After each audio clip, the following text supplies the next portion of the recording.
Hi friends, welcome to 5 Minutes Tech YouTube channel. Here is Samsung Galaxy A03s smartphone.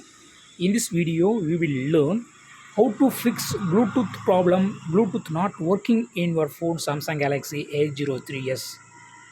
First of all, go to the settings of your phone here.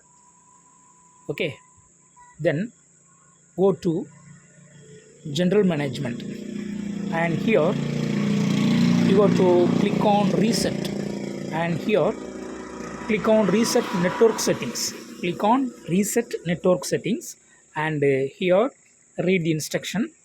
This will reset all network settings including those for Wi-Fi, mobile data and Bluetooth.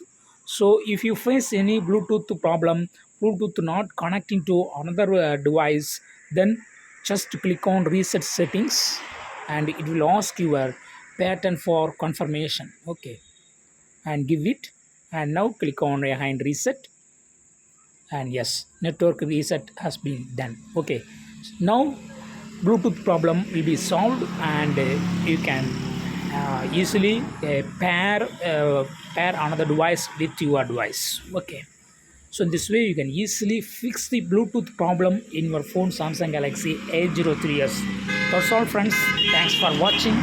Bye.